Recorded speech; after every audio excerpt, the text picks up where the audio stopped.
Hi, I'm Eleanor and I'm part of the 5pm congregation with my husband Reg when he's well enough to attend. We're sort of the grandparents of the group.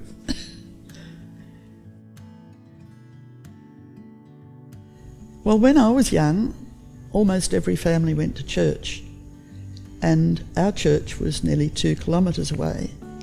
So when we were big enough for Sunday school, Dad started a Sunday school in a tent in our backyard and invited all the local kids. That eventually grew and became St Aidan's West Epping. My mum had always said prayers with us beside our bed at night. We made everything we did about something to do with Jesus whenever possible. And I think reading Bible texts that we got at Sunday school was a big part of what happened, and it was just normal for us.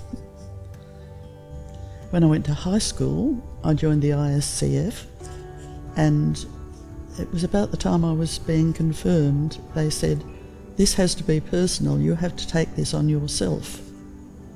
And it made a great impact on me, and I felt that, yes, I knew that Jesus was going to be part of my life from then on.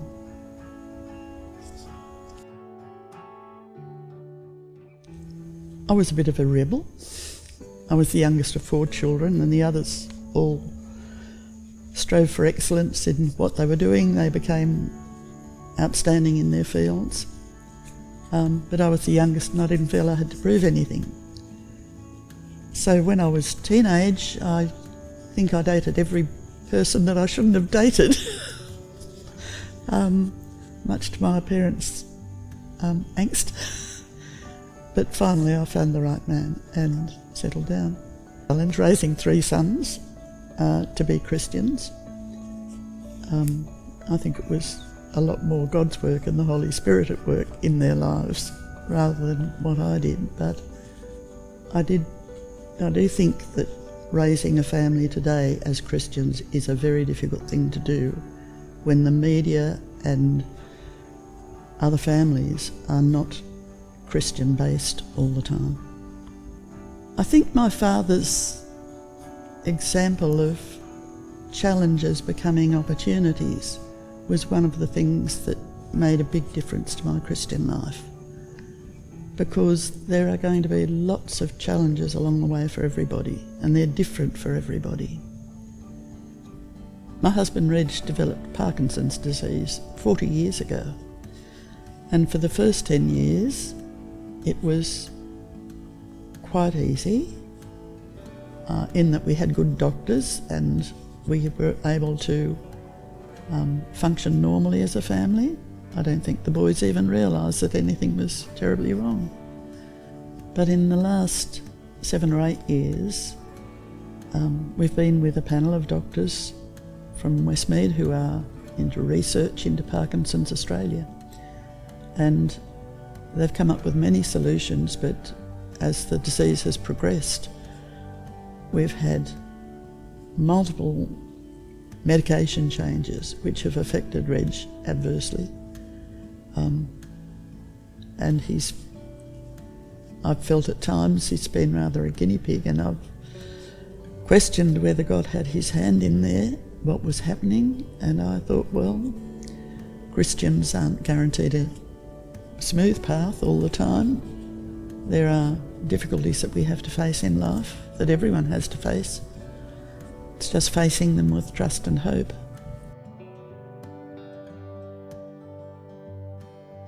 Number 1, trust God in all you do. And I think I prayed the pathway to Westmead Hospital with prayer for many, many times.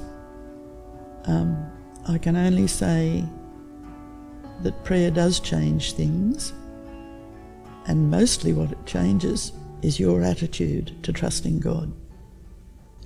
I think that as a Christian, it's helpful if you can surround yourself with Christian friends, go to church, join a Bible study, have a friend that you can talk about anything with, including your faith. Some friends are great fun, but they're very distracting in the long term from the direction you might want to go as a Christian. If your life is going to reflect Jesus, you need to make sure that you choose your friends wisely. And it's really helpful if you can be in a group where you have a lot of Christian friends and know that that is the norm amongst them. Where you can read the Bible together, where you can pray together, where you can stay together as friends. I think if you have a special friend, I think I've said before, that you can share with and pray with when anything comes up. That's a real help. Oh, another thing I would tell my younger self is to be careful of passions, not merely physical, which is probably what the young people are thinking right now, but passions for things. It might be media that's taking over your life. It might be cars, bikes for boys. It might be clothes for girls. It might be acquiring collections of things. And I think we all do from time to time. But are they helpful? In the long term, you have to get rid of all these earthly things. And I'll tell you what, it's jolly hard. I'm living in a village where a lot of people are saying, who wants crystal these days? And these precious gifts that they had or were collecting are of no further use. For young people, that verse about a cord of 3 strands is not quickly broken is a real guide to how to found your marriage, to keep it strong, to share your marriage with Jesus, to face those problems together with him. And yes, just get rid of those collections. Collect good friends and family.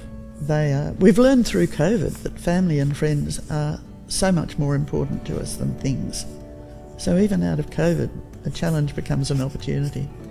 Keep in touch with your families and your friends and share with them their problems and yours. Let your Christian life be joyful and show other people that when you go through things that are difficult, then it's not so difficult if you are trusting in God. I wish I'd known that when I was doing the HSC. But yes, it's not just some things, it's everything in your life you need to be sharing with God.